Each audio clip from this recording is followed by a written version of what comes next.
Welcome to the TaiyangNews and SNEC Solar Leadership Conversations. My name is Michael Schmiller. I'm the Managing Director of TaiyangNews, and I'm very happy to have with me today Dr. Christian Peter, who is the Managing Director of the SolarLab Aiko Europe. Hi, Michael. Good nice to have be you. Here. Okay, you made a big splash recently. Aiko surprised the world with a record module efficiency exceeding the 23% level for the first time. So you directly made it to the top of our top modules ranking at TaiyangNews.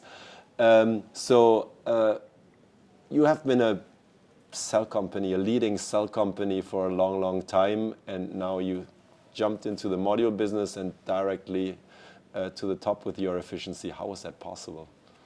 Yeah, as you said, we're a leading cell company and we are very much technology driven.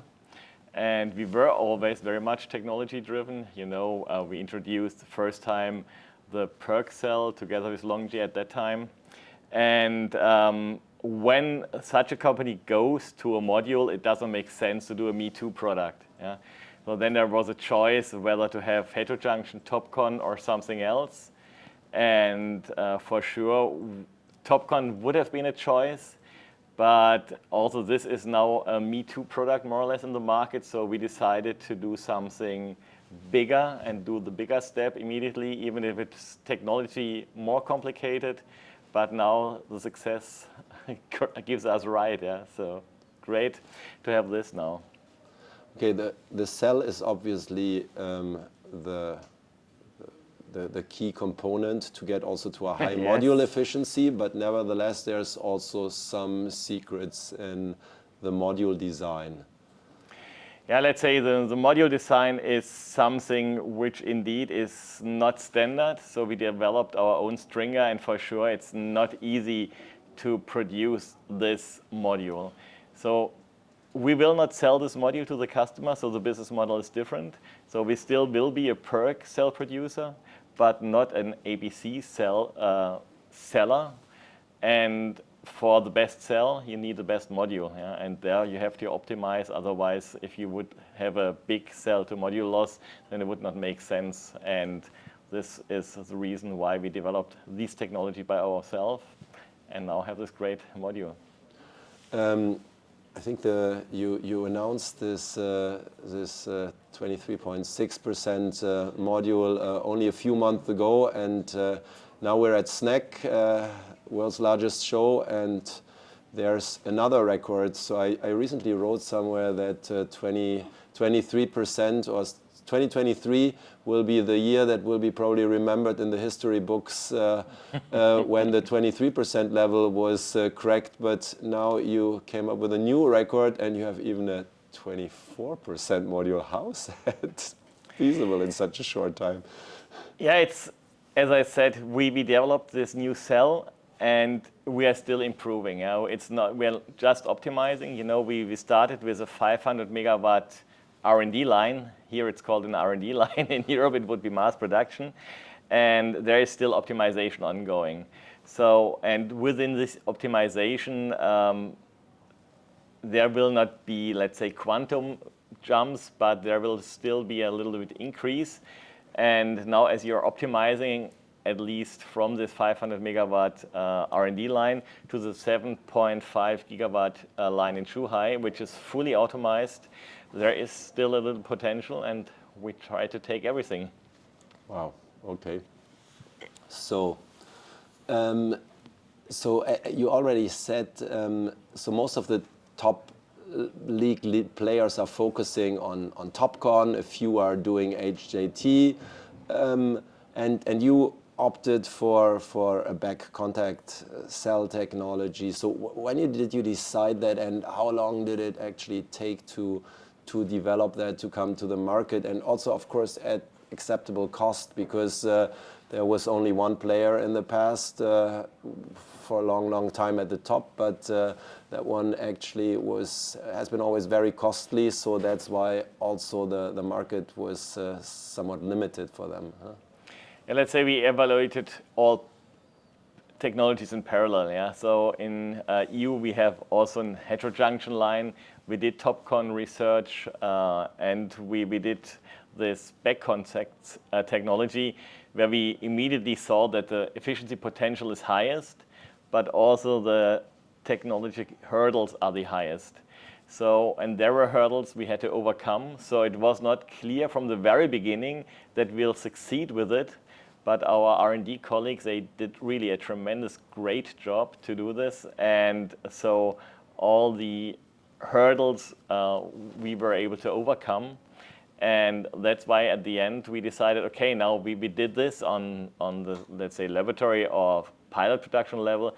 So we were confident enough that we can do it in mass production. And so this was an evolutionary step. So in the beginning it was an open race, but then we saw, okay, with this technology, the efficiency would be the best. Okay.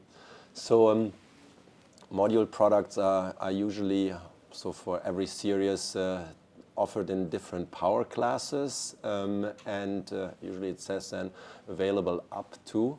So how much of these high efficiency or highest efficiency products will be available this year? So when we talk about, at first I would have asked the 23.6, but now you also have this 24% technologies. So you mean in production yeah. volume?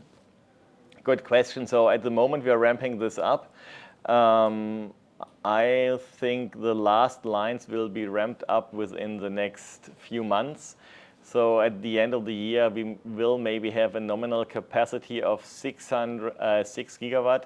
And then for sure we have to sort out how many of these will be sorted in the highest class. Yeah. Uh-huh. But as this production, as I mentioned, is fully automized, we believe that the statistical split will not be too high. But this is something which we have to see during the production. Okay, but is other products, at least the 23.6%, already available Yes. now? So you can purchase it. Okay, and this is also larger quantities. Yes. Yeah. Yeah. Okay, and the product is available where? Everywhere. So we just started now a new company in Germany, headquartered in Europe. So it's Aiko Energy Germany, and it's located in Düsseldorf. And we separated Europe in, let's say, 6 regions with some market specialists, because Europe is so diversified. So you have to know a little bit about the single markets. So, and it's available from now. And you focus at the moment on Europe, or are there also other regions, global regions you are addressing? Right now we are firstly focusing on Europe, and for sure the world is our playground. Yeah, okay. So, but that comes next. Yes. So, okay. Mm-hmm. And how was the market reaction so far to the ABC module technology and also these high efficiencies? People must have been surprised. Maybe some hardly could believe that because it was so high. Yeah, the market reaction for sure is great. Yeah, everyone is, let's say, enthusiastic, because efficiency is sometimes something you can attract everyone with. Yeah, we are a technology-driven world in this PV industry, so everyone is enthusiastic about it. And then for sure people want to know some detailed data, yeah, some TÜV reports. So now at the moment we measure it with Fraunhofer-ISE and to evaluate everything that it's really stable. And yeah, people are happy, and for sure they want to have a bankability for these new products. Yeah, as Aiko is a large company, it's not so difficult for us. We are also stock listed in Shanghai, so the bankability is given, but this is for sure always the biggest task if you introduce a new product. Okay, so the production plans for ABC technology are, if I understood you right, so that means that's for your module products, while you have PERC at the moment still for your cell products. Exactly. And all modules will only use the back contact technology. Let's say we don't want to compete with our customers, yeah, and still we have the module customers asking for PERC cells, and we will deliver these cells. We will not deliver the ABC cells to any module manufacturer outside. and asking for capacities. Now Zhuhai is in the finalizing state, and just 2 months before we announced this new product in Jinan, where we'll have 30 gigawatt cell and 30 gigawatt module. And this will be ramped up, I think, starting from next year. And then, you know, in China, it's quite quick. So it will be 30 gigawatts, I think, end of 2025. Okay.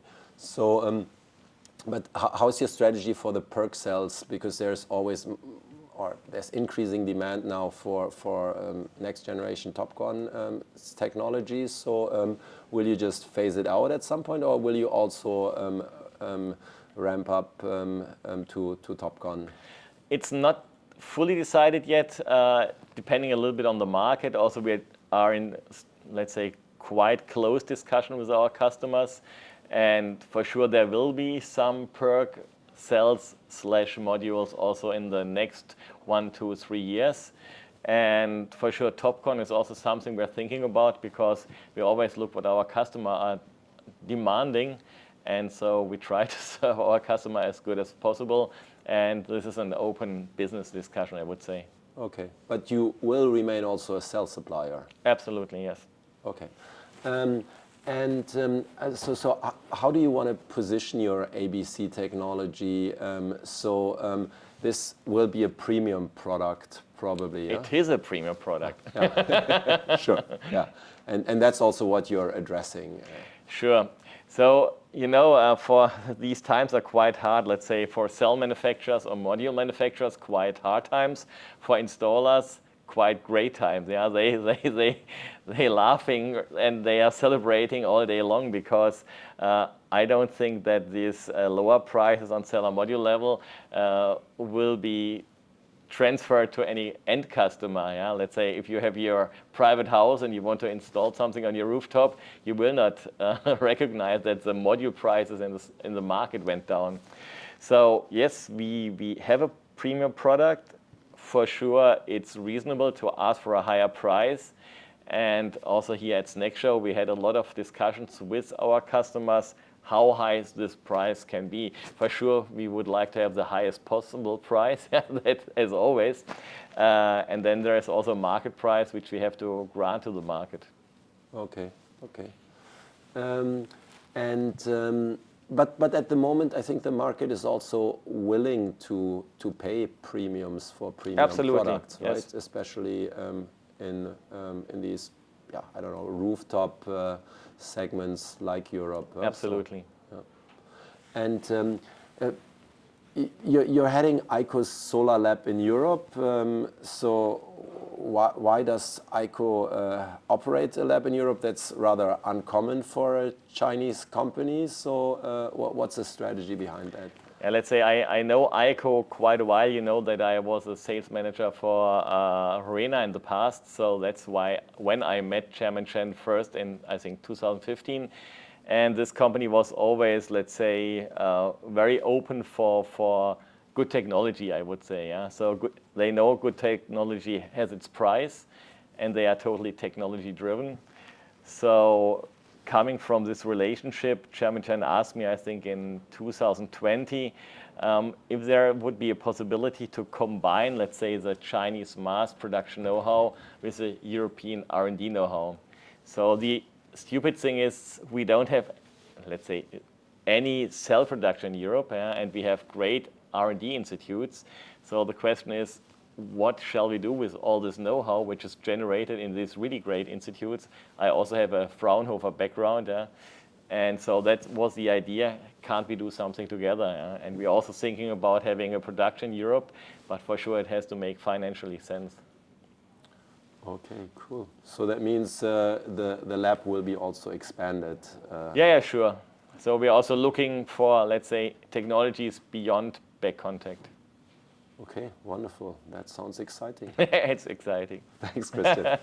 Hey, Michael, thanks a lot.